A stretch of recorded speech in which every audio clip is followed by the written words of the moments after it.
Good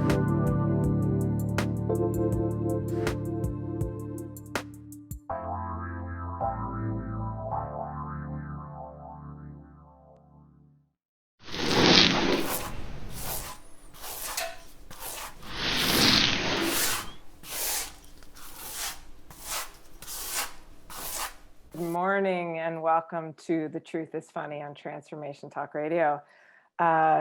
Gosh, I want to dive right in because in the past I do a whole intro and I feel like that's not really necessary. We're really here to help amplify, ignite your connection to your own true nature. And the path that you go about doing that is so unique to you. And my goal is to just offer experiences, stories, philosophies, science, inspiration, joy, whatever we can to help ignite that in you. Part of that process is very much getting clear on what works and what doesn't work and knowing that that's constantly changing. And I'm so thrilled to welcome our guest today, me, myself, and I, and everyone on Transformation Talk Radio. Her name is Kristin Pierce, and she is an author of absolutely gorgeous children's books. I met her because we are both in the Body Talk system. She's actually an instructor of a profound system called Mindscape that is about teaching people how to access and utilize the skill of intuition as a path in their life. And through that experience and so many others that could take days to go into because she's just got so much in that operating system of hers, she wrote 5 books so far for children, and they're so very inspiring that we're here to look at it, right? This idea that our compass comes from within, right? We're in this intellectual information age where we have access to so much. Are we offering our children the opportunity to go inside as a rudder in their life? And Kristin's work speaks to me so deeply. So thank you so much for joining me today, Kristin. How are you? Good. How are you? Great. I just said to you before we came on, I believe the inauguration of the next president might be happening at this exact moment here in the United States. May or may not mean anything to you as a Canadian, but I kind of didn't put that all together because our schedule is quite set. But yeah, here we are. We're competing with the president of the United States. No big deal. For airtime. Yeah, no kidding. That leads me, there is a podcast of this, and many of you might be listening to that after the fact. But so Kristin, there's so many questions that one could ask, but I think the one, inner compass, what is it? Well, it is kind of the basis of everything that I am doing, but our inner compass is, we all have this inner guidance within us that we can access at any time. And it's like across the board. We all have this inside ourselves. And when, there's different ways that we can access it, but it can serve as just as guideposts, like you mentioned, as a rudder, to help us find our true path and to help keep us in alignment with ourselves and our truth, right? Because everyone's path is going to be different and everyone's compass is going to, lead them a different way. But that's why it's important for us to go internally to stay aligned in that way with ourselves. Yeah. It's such a profound idea as far as, we inundate, right? Our kids have social studies, they have math, they have English, they have science, that, like all of these subjects that they need to master. And even in my opinion, like my kids' health class is, again, external ideas of what health is, as opposed to this potential of it emanating from a sense or a feel inside themselves. How would you sort of measure that idea that your inner compass is a sense and a feel versus an idea? Yeah, well, that's how we connect with it, is through our felt senses, right? And like our five senses that we learn about, we can get information that way, but also our more subtle senses, which is not often not what we're taught about in school. But kids are so connected to those senses, like it's incredible, right? Yeah. And Yeah. so even just giving them, like you just give them a little bit of information, like even just my first book, Your Inner Compass That Could, it just helps to teach them that, you need to slow down, maybe get quiet with yourself, and you'll be able to start to hear some of these messages. So yeah, when we have information overload happening all the time, or even like screens or, all these things coming at them, it can be overwhelming, and it can also, yeah, take us away from knowing or being able to hear those messages from our body. Or even understanding that there is value in that, right? Like, I mean, there's an element Absolutely. of being bombarded with,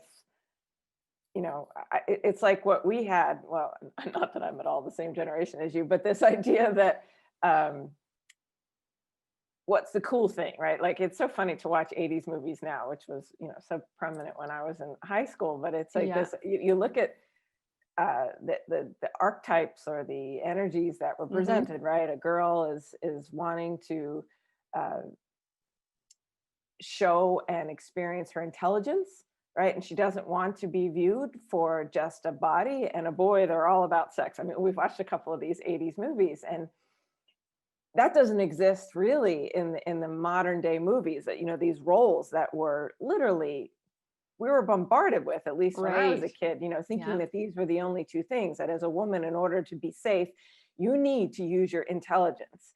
Hmm. And then as a man, you should also, or a boy, you should also be interested in getting with a girl, and these sort of very simplistic ideas of the true dynamic nature of us. And so how would you say, or how would you describe the difference between intuition or intelligence and intuition, right? Or, this idea Yep. that you're an intelligent being, and that is demonstrated by you doing well on a test. And then this other aspect of you that, you know, doesn't really have one word, does it? Or what word would you use for it? Yeah, let's do that. Well, knowing, maybe more like that, Yeah.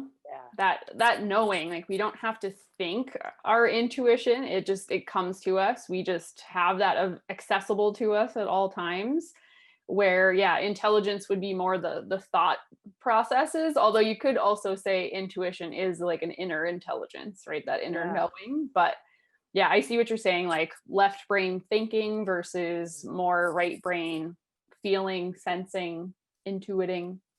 I hadn't even put the left and right brain piece together in that Mm, moment. It's just, this, I've got three teenagers. Well, one yeah. actually, not, it's not true. One's 20 now. So, the focus is so much on regurgitation of other Right. people's ideas. Yeah. Even when you write a paper, it's about, you know what does that professor think about it, And and how good can you articulate those things in an organized left-brained yeah, way?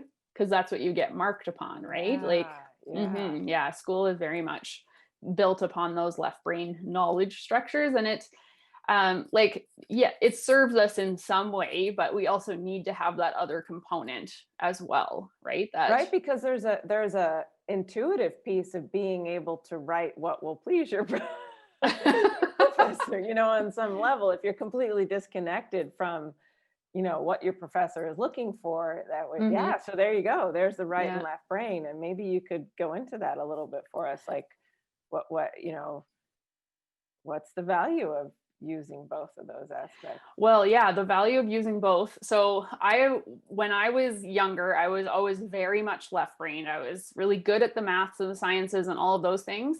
And I valued those because I think I had to. Like I was taught that those were the things that were important by my parents and also by school and all of those things. So it was really actually hard for me to open up my creativity. I just didn't see a lot of importance there. It's like, what's the point of this? But as I've gotten into body talk and gotten into Mindscape and then started teaching it, it's been really amazing just to see how important both sides are. Where the creative aspect, it's not just to create things, it's to help you think outside the box, it's to help you problem solve, come up with solutions, imagine a different situation or even a different future for yourself, which, What's the benefit of that? What's the benefit of imagining, well, how do you right? create change if you can't imagine something different? Right? So like none of my children's books would exist if I hadn't started to even just open up some of my limiting beliefs about what creativity is. And so then it's kind of cool because then I was I was able to take the left brain knowledge structures that I know and have learned and get creative with that information to make it accessible to kids in a way that's fun and also helps them learn about something that I feel is important or that I wish I would have known as a child. Right? Like just to know that your mind is this powerful and you Yeah. can access and you can create things and build them in your mind and test them. Yeah. Like that's what Tesla did, and do so with such precision, or like create your ideas in there and test things and then make it real. Yeah. And it's just incredible to think that you can change not only your own world, but like have an impact on the world based on how you can use your mind in that way. Yeah. I Mhm. resonate, I think that was the whole movie part so much with this idea that it's not valuable and to explore the creative mind. And, I love that it's getting more attention more and more in the world. Right. Yet at the same time, I do think there's a huge lack in the book department for this for children. And I do, of course, a little tangent, but one of my clients just bought 3 of your books the other day because I'm now Oh, selling the cool. books in New York. If anybody needs them, come to, and you need a US, no, shipping, come to me. Um, and she was sort of like, I don't know which ones to get. And I just, whatever, I said, really intuitively pick it. It doesn't matter. They're all amazing. She came home and said her daughter is in love with the book, like couldn't get enough of the book. And of course, I didn't grab them to have them right next to me right now, but Yep. I can't even remember which one, but I think it's the imagination. Which one was that? Magnus O'Meara The red or the cover, Creationeer. Creationeer. I think it's that one. Creationeer. But Yeah. and to have, and she was like, I couldn't believe. Nope, the red one. Which one's the red one? Oh, Hazel Mist. Yes. Okay. Yes, that one. Yes. This Of course, one. they're all imagination. That Yeah. the child, she couldn't believe how much she lit up reading the book. And I think her Oh, daughter's wow. like 6 or 7. And she said it's her absolute, like she could not put it down. She just wanted to keep reading it, reading it, reading it, and reading it. So, to your point, children are naturally ignited by this potential, right? And there Mm-hmm. is this growing idea that we're in conflict with, because I think, like I said, my generation, it was, I want to be seen as an intelligent woman. And yet that's a little bit in conflict with exploring your imagination, exploring your intuition, exploring these sort of nonlinear aspects of self. And for me, when I started to expand out of medicine, I had a hard time putting value in body talk and value Mm-hmm. in exploring these imaginative aspects. And what a gift to the world that you are giving children the opportunity to see, feel, and ignite value in that creative process early on, right? If that one Right. book, if she just keeps being able to go back to it, and even if the world is saying no, you need to study that math concept more, and she can go read that book and like just remember that, okay, Maisel says that it's okay. Right. Yeah. That means so much to our own support. And I say that, like, when I started to meet body talk practitioners, that even valued emotions, right? Like, oh, you're crying, that's amazing. And I was like, what, like that's okay with all of you if I just cry right now, even though we're in the classroom. And Right. this idea that there's a wisdom, there's a knowing inside. Oh, what a gift to the world. Yeah, it's pretty amazing. One thing that's really cool actually is I live in Saskatchewan, Canada, and in the grade 3 health curriculum, they are now teaching about the inner self. Really? Yeah, only in about the last, actually, My book came out, my first book, Your Inner Compass That Could, and because Hold it up. it teaches all about that. And I believe the next, either that fall, right before it came out, or the next one was the first time that they implemented the inner self unit. So it's only been a couple years that they've been doing that.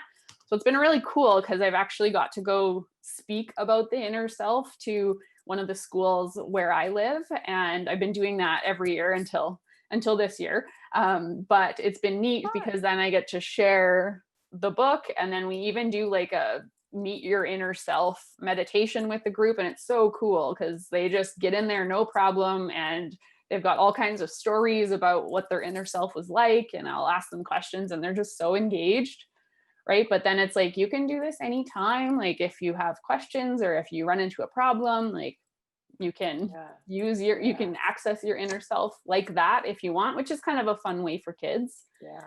Mm-hmm. I think in this time, it's so important, right? This idea that if we're finding our worth and value in stuff that's going on out there, given the current climate of the world, which is just so unstable in so many capacities, that it can feel really unnerving. And I was just looking at a statistic that came across my feed, and believe it or not, it was a statistic from Canada, but it says the Kids Help Phone received 4.2 million calls and messages in 2020 compared to 1.8 million the year before. So that was Ottawa has seen Canada's second highest increase in distress calls to the @Kids Help phone. Like that's wild. We're feeling it. And I think, which is, I've had discussions with our own high school psychiatrists and psychologists and social workers. Okay. And they are feeling it too. Absolutely. And I don't know who couldn't be feeling this right now. And if you have pathways of exploring your own inner landscape as a source of comfort, wow, Mm-hmm.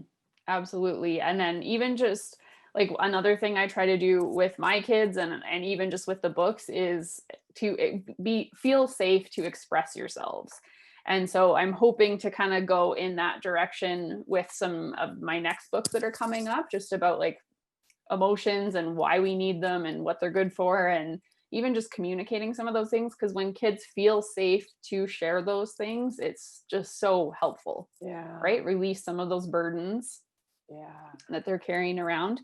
And so that kind of, well, maybe that's a segue into this book, The Sweet Dreams Express. Although it's a bedtime book, one of the things we do in there is like unpack your baggage from the day. And so there's actually some techniques where it's like, okay, find where you're holding something in your body from your day. You can connect with it. Does it have a color? Does it have a sensation? What does it feel like? What emotion is it? And then you can grab it and pull it out. Maybe they might need to have a conversation about it, with their parent or caregiver, and just to help resolve and release and unpack some of the things they might be carrying inside their bodies from just the events of the day or the events of the week, which will actually help them unwind their mind and their bodies for sleep. Why? What kind of stuff do we store in our body? All kinds of things. Like, so say something happens and you have some emotions that come up, except you don't feel safe to express those emotions because you're in the middle of your classroom, or there was a time before when you did express your emotions and then someone made fun of you. So now you don't want to do that. So then you store them inside yourself and you carry those around. And hopefully there's someone who can help you unwind those, or hopefully you have techniques to unwind them on your own. But kids, how are they supposed to know how to do that without someone leading the way, or at least showing them or talking about it, right? How do you know it's stored in the body? Pardon me? How do you know it's stored in the body like that? Well, I think for the world that might be a bit of a foreign concept, right? Like, so curious how you link kids into understanding that, or even parents into understanding the idea that you can store your burdens in your body. Well, yeah, emotions are energy, right? And energy needs to move. Like, emotions are actually supposed to move. We're supposed to feel them. They're supposed to flow through us and then release.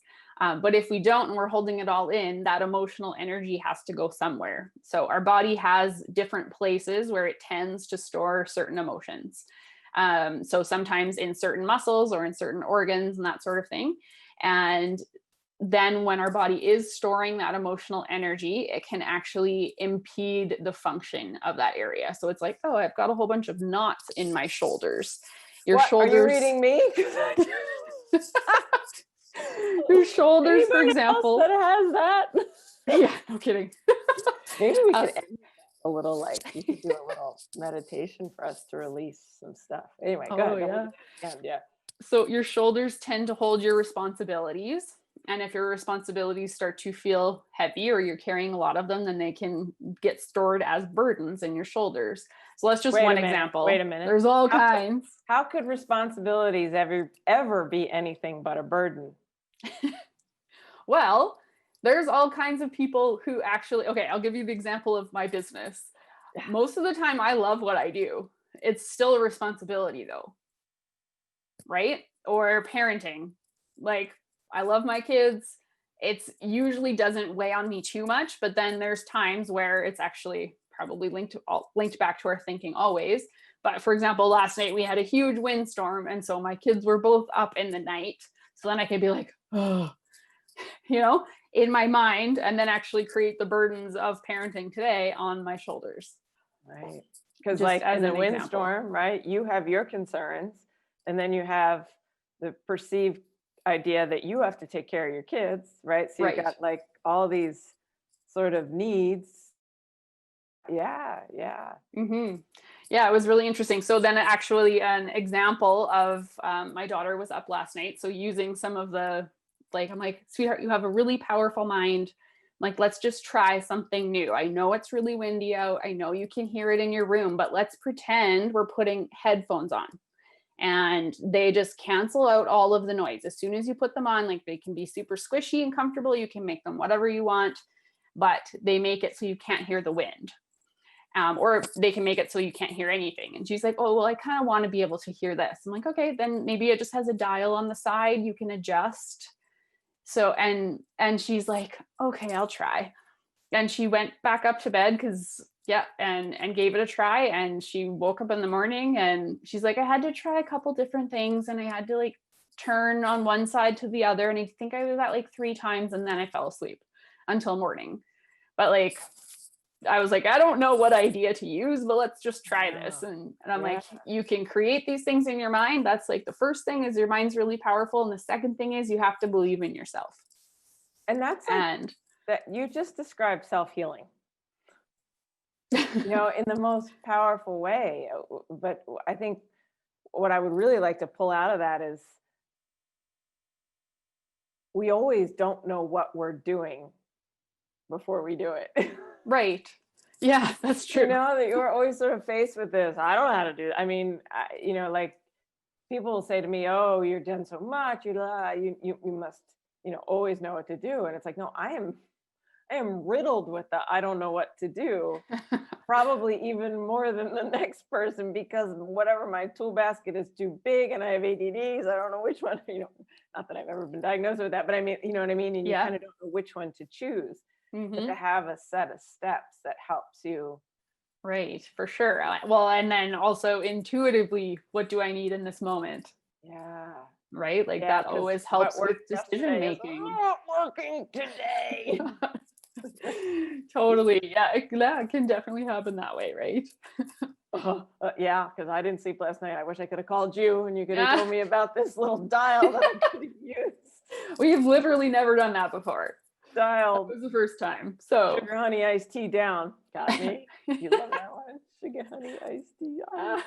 But like that's imagination. Yeah. Too, right. And that's why imagination is also important. It can be for anything. It can be for healing. It can be for a project that you have to do. It can be, what are you inspired to create today? Well, let's play with our imagination. And I find so much inspiration for me comes from that. If I'm trying to think things up with my left brain that are inspiring, it doesn't typically work as good. Right. And it's as much it's not like the left brain is bad, right? But it No, works a heck of a lot better when it's matched with right. Merging those two together and not just being dials, one or the education, other. up and down, and colorful flowers that might have messages for you, and Mm-hmm. any other sort of form of insight. But crazy to think that you can get that insight from yourself. And I think maybe you're describing that it's even inspiring to watch how quickly and easily children will find their own insight in like 2 seconds, and then you as an adult watch it and you're like, oh my goodness, like all of my beliefs make that like a literally painful process where you're like, oh, is it a blue flower? What does a blue flower mean? A blue? Well, that's associated with the water element. And if it's a water element, it's probably fear. You're not even like, you're popping in and out between the two. At least this is my, sometimes battle. It's like, I know I've almost, I always joke with people as a nurse, like every symptom that arises from tension in the shoulders, I have at least a list of 100 ways that you can die from that I know of, either personally from clients I've worked with or I've studied for tests that, were, Yep. that's like developing a relationship with alternative ways of engaging with sensations Mm-hmm. is such a powerful way. And so here's the thing. Absolutely. What does that change? A loaded question, right? What does that change if you use your creative mind? I think it makes things a lot more fun, first of all. Yeah, right? Yeah. Yeah. Yeah, just way more fun. I think like the things that I don't know, even in business, which I know this is actually about the kids stuff, but the people, like if I'm looking at other entrepreneurs who are like doing amazing things, they're always using their imagination, right? Like they're always getting creative. Like I don't really see those things as separate anymore. Like the people who excel in life are using both. Right? Oh, They're using their imagination, they're using their creativity, they're thinking outside the box, they're doing things in a way that most people don't think, yeah. right? Yeah. But Yeah. you have to have that right brain, creativity, Yeah. imagination, and then you have to have the knowledge structures to actually take action and put those things, those wheels into motion.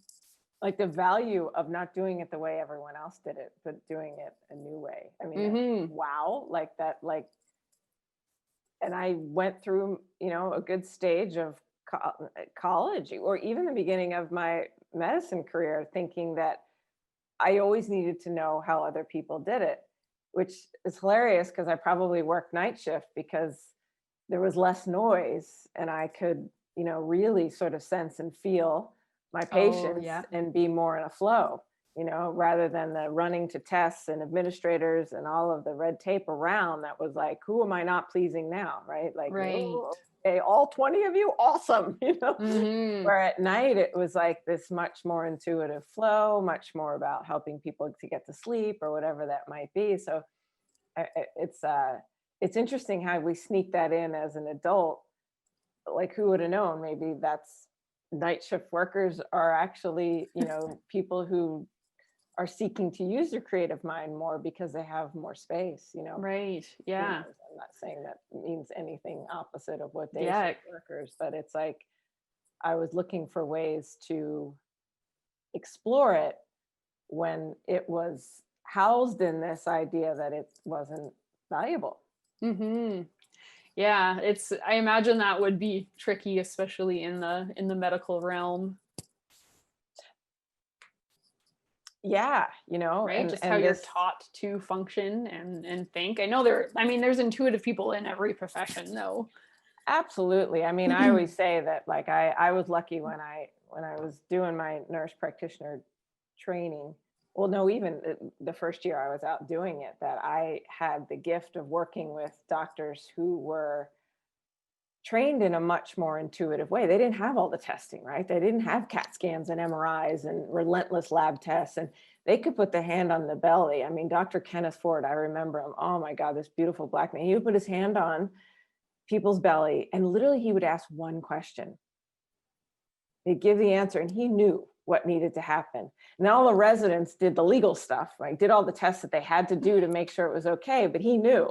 And I just still this day remember like, whoa, like nobody taught me that. Like, what did you feel with your hand? You know, he would hardly even push around. Like he would just, and then I had the gift of working with another new surgeon who was much younger, probably 20 years younger. And it was a battery of tests, a battery of questions, a battery of tests. Everything was much more in the other realm. And I was sort of like, that was what I was more familiar with. That was what my training was about, like a page, 17 pages of questions. And then here this man didn't do that at all. And I was like, can I just live with you? Like, I just want to like suck as much of this as I possibly can, because it was so mind blowing. And here you are providing a platform for children to do that, which is, so tell me about, I bet, who's your favorite character of all your books? Oh, that's a tough one. But we could also say intuitively, which character do you feel drawn to talk about today? Or maybe we'll take a break and then we'll give you a moment to think about it, and we'll sort of explore a character and what the creative process of developing her. Because I posted on my Instagram, I thought that was so cool. One of your illustrators had that process of her drawing out, and what of Hazel. Hazel Mist. It was such a cool. I'll have to do it again, but maybe what a neat, like, you just feel right, like. And I love that these characters are kind of stick figures. They're not because so many of us think we have to have this incredible detail to evoke it, and the idea and the wisdom behind the idea you connect into immediately. Yeah, it's pretty cool to watch illustrators work and do their magic, especially because it is all on like devices these days that they can even just do like a playback where it shows you exactly what they were doing the whole time. It's really cool, like a time loop of how they were creating the illustration, drawing it. Wow. Yeah, it's and what a neat process, right? And she read your story and then developed the illustrations from the story, right? Well, actually, I do the art direction, so I have to give like I think I probably sent her like a 12-page document that describes every illustration, and then we start with the character design, and then we get into like they do sketches, and I have to give feedback for every round, and then color and that stuff as well. So it's less about reading the story from the illustrator's perspective and more of like the planning of what's on this page, what's on that page. Like it is quite the process. Yeah, much more detailed than my little mind even wanted to imagine. Wow, like, and that there suddenly I can feel the burden. Wow, it's amazing what 12-page document to come up with the illustrations. And that's just the beginning, right? And so it's pretty fun though. It is pretty fun, and then you get to watch the whole thing come to life. So yeah, it's neat. And I've I've been speaking to schools. I've been teaching them the picture book process. So like the writing process and how to really get that creative mind open for the kids before, and then writing about something that they're passionate about, because it's like you're going to have to read it after. And then even just how to come up with some illustration ideas and how to lay some of those things out, or how to like plan your own covers and stuff like that. So that's been pretty cool, because I think I've spoken to almost 2,500 students around our province in the last couple of years. So yeah, it's been a really neat experience, and not something I would have ever imagined myself doing, like not being creative until I was 30.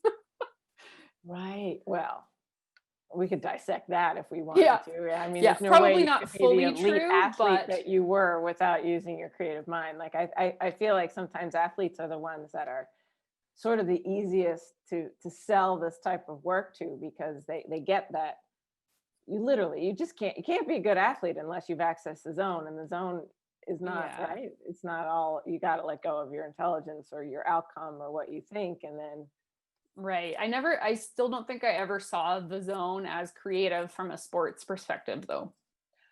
I don't know if that's just how left-brained I was. Yeah. Yeah. When you were in it, that you didn't Yeah. even know that that's what you were doing. Is that what you're saying? Well, no, I think I knew when I was in the zone. I just never thought that, like, I would have never labeled it as a Right. creative zone. Right. Like that It's like moment. I was in my taking like class. athletic zone where I can almost do anything, but I wouldn't have labeled that as creative.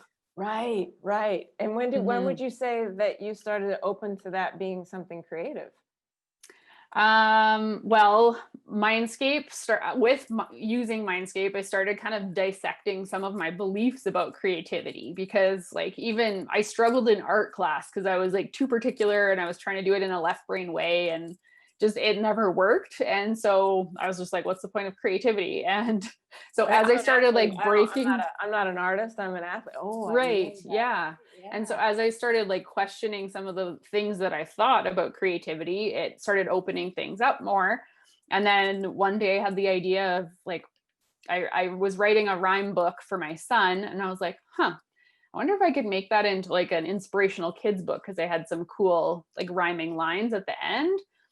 And I said it out loud to my husband, but I don't know if I even registered it, because I think it was about 5 months later that I sat down and actually tried to write something. But then I got in the zone and I wrote it in like an hour and a half, and that was my first book. So then from there, it's like, okay, now what am I going to do with this? So I've had a whole bunch of like left brain blocks the whole way, because Yeah. that's normally how I function. Or like, okay, now what? But Yeah. then have to get creative with every part of it and really pushing outside my comfort zone. But it's been cool to see what can come to life when you're doing that. And that's not just me, that's anyone, right? Like, Yeah, right. No, I mean, I feel like I'm going in and out of the process with you right now. All right, this is mhm. amazing. We're going to take our break and we're going to come back and talk about one of the characters in a little bit Okay. more detail and continue this sort of dive into the creative process as a solution, not just for, this is the other thing we haven't talked about, but I want to get into, is like knowing yourself, right? Like this is really a pathway to knowing yourself and how important that is. So Absolutely. yes, if you have any questions, comments, anything you want to share with us, feel free to call in 1-800-930-2819.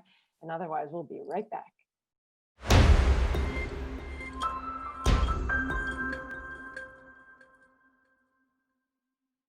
I love that soothing music.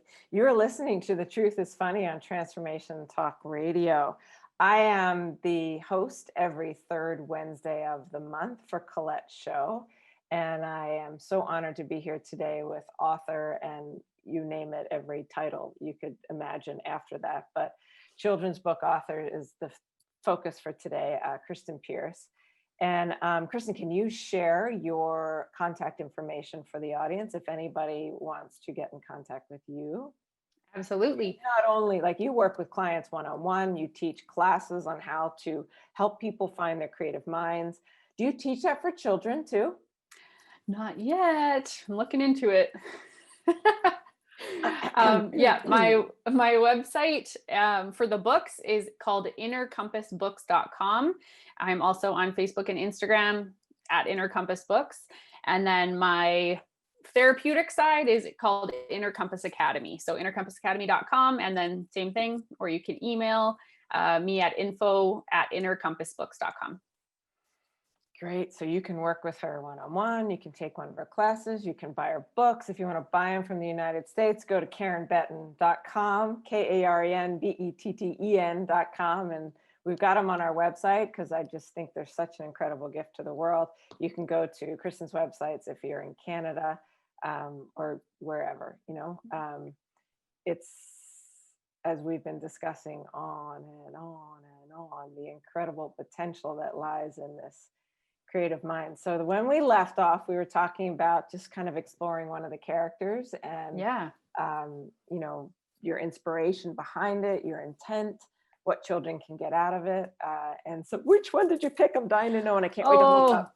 It's a tie. I'm not sure. These two are my favorite. So red or green? Magnus O'Meara, Mind Pioneer, and then I have Hazel Mist, Hypnotist. So yeah, so Magnus, he came out last year, and then Hazel Mist is my newest one. They're both about the power of the mind in different ways, though. This one, Hazel Mist, is very much about belief systems and how they block us, where Magnus O'Meara, Mind Pioneer, he's about inventing and how he's always like in his imagination creating things and doesn't always fit into the classroom and what he's supposed to be doing in class. But how there's many, many inventive minds, and not just inventive, just I call them marvelous minds of history that have created some pretty amazing things using their intuition or their intuitive mind in a structured way. So yeah, these are my two faves. All right, I want to talk about the Mind Pioneer, because Okay. I really feel that resonance to like feeling like you don't belong, you know. And Right. if I were to get personal like that, I would say that is the thing that has in some way driven me my whole life. So Okay. wow, can we go back in time and you write that book for me when I'm 5? Totally. Hey, yeah, no, I Yeah, think can't we? it resonates with a lot of kids, and even parents. I find that happens a lot as well. But yeah, Magnus, he gets lost in his imagination. He loves to tinker and create. And so I'll just show you a couple of the pages here. He's in his little tree house and he's making all kinds of things. And then when he gets to class, like he's dreaming and he's got all kinds of invention ideas. And then when he gets to class, he makes this thing. It's a motorized tickler. And his teacher's, yeah, and his teacher's not super happy about it because he is kind of interrupting the class, but he was doing it to try to make one of his friends feel better. And so anyways, then he's trying to focus, and his teacher hands out a historic hero project. So she wants them to investigate somebody that they're inspired by, a historic hero. And so he's trying to stay focused, but off he goes into his imagination. And that's where he gets in trouble, because he's inventing some things and he's got an idea, and then he's like, Eureka. And so then he gets in trouble. And so he's feeling a bit deflated, and he's starting to question the things he's created, which I feel like that happens to us. You know, we hit some of these problems or we run into roadblocks, and then we start to question ourselves and our passions and some of the things that, we're following our inner compass, but we'll have some bumps in the road, and then we start to question that. Okay, but this is not a children's book. This is a human book. All humans need to read this. So then he goes to help the librarian in the library. And as he's putting some books back up on the shelf, one falls off, and then a few of them do, and hit him in the head. Kind of a little wake-up call. And they end up being books about inventors. So he starts reading all about them, and he's getting lost in all of these books. The sun goes down, and then he runs home and he has this big like light bulb moment of like, this is what I have been doing. Like, I'm just like these people. So he's reading about Einstein and Tesla and Edison even, and Da Vinci and all of these like marvelous minds. And so, yeah, then he's like, oh my gosh, this is what I've been doing. So he heads back and he starts making a list of all of these marvelous minds that he's been reading about to see who he wants to share his presentation on. And then he also makes a list of mind hacks. So yeah, so I call them mind hacks, but they're just different things you can use to get into that creative state of mind. So it's like kids can actually check that list out and try some of them for themselves. All right, can we read out a couple of them? Yeah, sure. And some of them come from like playing pool. That's what Mozart did to get in his zone. And like the cue ball, like that. Yeah, he would play pool. And so that would keep his left brain busy with what he was doing, and he'd create symphonies in his mind. Oh, yeah. Never knew that. That's so cool. Yeah. Taking a shower or a bath, hanging upside down. So I do that when I go to aerial yoga, especially if I'm getting stuck in my mind. I'm like, okay, it's time to hang upside down. And that can actually be so great on so many levels for your creativity. Drain out. When you go upside down naturally, right? Oh, you should. Well, there's so many things. It gives you a different perspective. It gives you a cerebrospinal flush. It gives, new oxygen, new nutrients to your brain, but it's amazing. And you get the help of gravity, of getting some new stuff up in the brain. I love that. Really use gravity to your advantage, upside down. Absolutely. Yep. Mind journeys. That's what Einstein did. Listening to music, daydreaming, going for a walk. power naps. There were a couple people who they actually didn't sleep fully through the night. I can't remember which inventor it was, but he used to just sleep for like 20 to 40 minutes at a time. Intermittent napping. I feel like that was, I feel like Einstein was the one that didn't sleep very much. Oh, wait, Yeah. Anyway, I'm not sure if that was Da Vinci or who that was. Yeah. So then here. Right. And nowadays it would be like, well, you must be sick because you need to get 8 hours of sleep. And if you don't get it, right? Like, so this is the idea of getting to know yourself and this process of what works for you. Right. And learning to listen to your body, right? Beautiful. Yes. So then he does this big presentation. He ended up picking way more than one person. But he's talking about how they used intuition to come up with their ideas. And most of, like, Mozart obviously was not an inventor, but he still used his intuitive mind that way. And so, yeah, he shares, and all of this is true information. And then he goes on and teaches his class a meditation for how to get into their own minds. And the teacher here tells him that she's really impressed and that she's learned a lot from him, which I think is important for kids to know. Right? Like, I try to tell my kids that on a regular basis. Like, I'm still learning too. I don't know everything, or like, thank you for teaching me that. You know, I feel like that's just as important for kids to know. Like, we're learning too. We still don't know. Like, we don't know everything. And then at the end, it shows all the kids in the class using their intuition or their intuitive minds to do all kinds of different things. It's not just for inventing. They're creating, like, building, mastering some skills, creating something new, doing art. So amazing. Yeah. So we don't have, okay, go ahead, keep going. But we don't, This is just the last thing. That was what my client was like, oh, really? And she bought that book because that's the list of all of, the inventors that use their creative mind. What a brilliant, brilliant idea. What a gift. It's really world. cool. Oh my goodness. Yeah. And not just inventors, like mathematicians. Right. Yeah. Like, there's a couple mathematicians, there's some scientists, there's like J.K. Rowling. Like, if you think about what she did, it's incredible. Yeah. Yeah. Right? Like, creating a whole parallel universe. And then an empire based on that. My kids have been watching those movies every night. That's like how the teenagers are bonding. The 18-year-old and the 20-year-old are watching those movies together. Oh, that's cool. Each night, one of the movies, which is, it's fun, that whatever that they get. Yeah. My son was like, are you going to watch this? And I was like, I don't really like those dark movies. Not that they're dark. I just don't like them. And I was like, no, he's like, can I have your seat in the couch? I mean, it's too funny. It's like, get out of here, because I want to go in and. That's too funny. Yeah. So the 20 marvelous minds are pretty neat and just give a different perspective on how the mind can be used in so many ways, not just for inventing, but it shows the power of imagination, which is pretty awesome. Oh, beautiful. All right. So we decided that we were going to end with you doing a little reading from your amazing book, because I honestly think, as I said that last time, that a 20-year-old was in here going, she read the Inner Compass book and was like, I could use to read that to myself every day, right? Like, I mean, I think as the academic challenges get more, we can inadvertently become disconnected, and it's just a slight that we need to just pull us back in. So or even just that it can help us be more aligned in our decisions. Like, so many times we're making decisions for what we think other people want us to do, and it's like, you got to come back and do what's important for you, right? Okay, so I was just going to read a little bit of the Sweet Dreams Express, and especially, did you want me to go into this part where there, whatever part you feel to read? Yeah, I'm good. Just getting my little listening. Okay, so now close your eyes and move inside. Breathe in real deep. It's time to find just where your mind feels stuck and bound with thoughts and feelings tightly wound.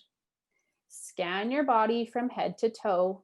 Find heavy spots that block your flow. Breathe through each blockage with your air. With gentle hands, show it you care. Then watch it shift and feel it swirl. Blow it all out. Let it untwirl. Each heavy spot that tries to stay, grab it, pull it, and toss it away.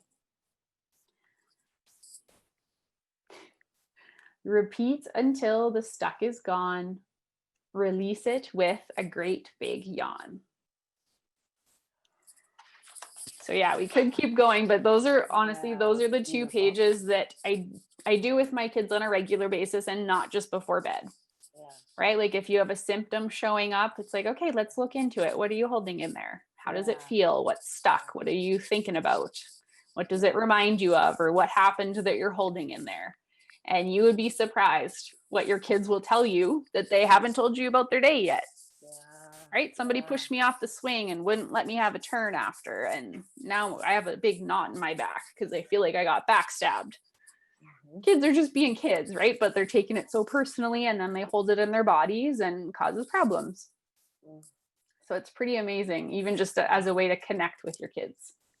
Absolutely. Goodness. Thank you so much for this amazing gift and our last minute together. I just want to thank you for taking the time to be on the show and to explore your process, your work, and the incredible opportunity that lies in our creative minds. All, and here's the thing: the mind's always with you, right? You can't leave it at home. Absolutely. You can do it on a mountain. You can do it when you're walking. You can do it when you've been stung by a bee, or you've had a challenge or a fight or whatever it is. It's an endless opportunity, and these books that you've created for children give them the opportunity, right, to sort of find that power within themselves and sort of leap off with it. So thank you so much. Thank you to the community. Thank you to Olivia, our amazing producer, who's been guiding us all along. I can feel her sort of, she's got this cool energy. So she's new here, and thank you so much. Real quick. Thank you for having me. Thank you for sharing your wisdom too. Awesome. Awesome to connect with you. And your website, one last time. innercompassbooks.com. Fabulous. All right. So please reach out to her. I'm KarenBetten.com, KarenBetten, like bet $10. And next week, Colette will be back on Wednesday at 8 a.m. Pacific, 11 a.m. Eastern Standard Time. And I'm sure Kristin and I will be exploring again in the future. So thank you all. Have a wonderful day. And I look forward to our next connection.